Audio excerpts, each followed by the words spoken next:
Welcome back. Today we have quite a collection of events that might not seem like much at first, but many of them have either turned into something big or served as a big lesson in, okay, that didn't work. And then, of course, we have a song and a quote. So grab your favorite cuppa, settle in, and let's have a look.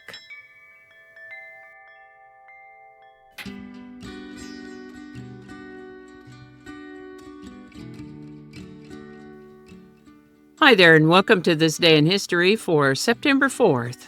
September 4th is the 247th day of the year in the Gregorian calendar, 248th in leap years, with 118 days remaining to the end of the year.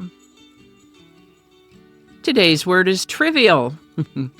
Trivial is an adjective that means of little worth or importance, such as a trivial objection or trivial problems. It may also mean commonplace or ordinary. Example sentences could include, what seemed trivial at first later turned out to be quite significant, or don't waste your energy on trivial matters.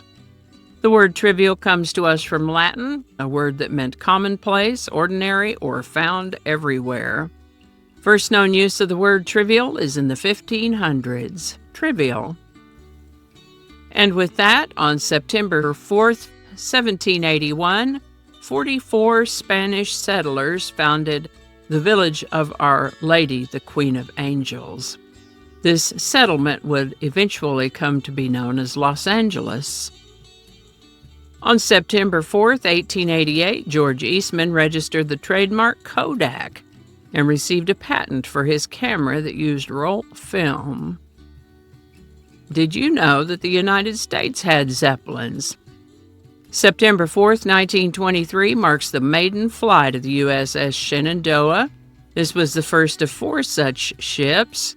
Unfortunately, this type of vessel tends generally not to work out all that well in the long run. The USS Shenandoah crashed 1 day shy of 2 years later. The first 500-mile NASCAR race took place at the Darlington Raceway in Darlington, South Carolina on September 4th, 1950. September 4th, 1985 marks the date of the discovery of Buckminsterfullerene, the first fullerene molecule of carbon.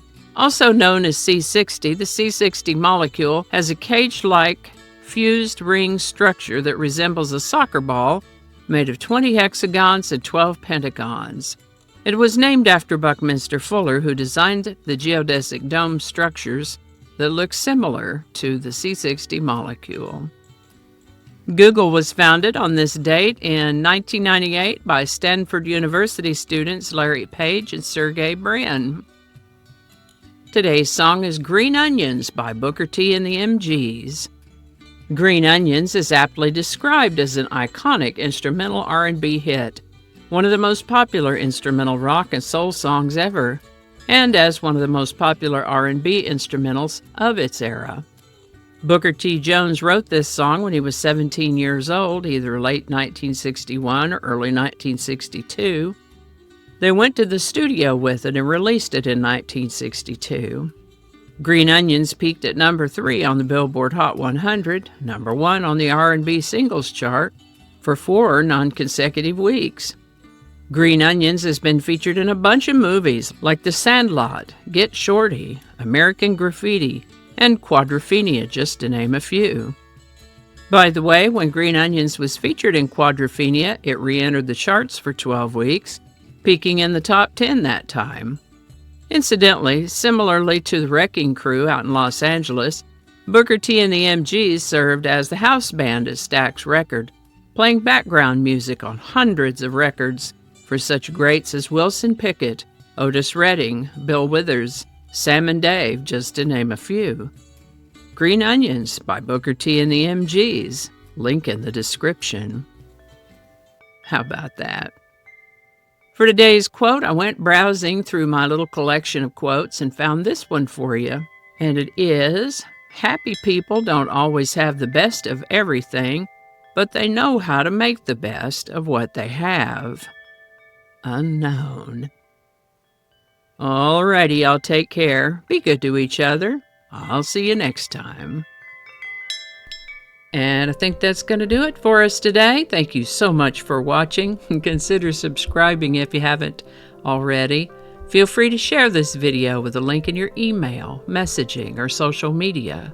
If you enjoy this series, you can check out the playlists in the description. You can find me on BitChute, Facebook, Odyssey, Rumble, YouTube, and X, as well as on a blog page called No Really. No Really. No Really. Consider following my Day in History page on Facebook if you're on Facebook. I also have a Patreon account now, or you can buy me a coffee. All those links are in the description. Alrighty, that's all I can think of right now. Thanks again, and I'll see you next time.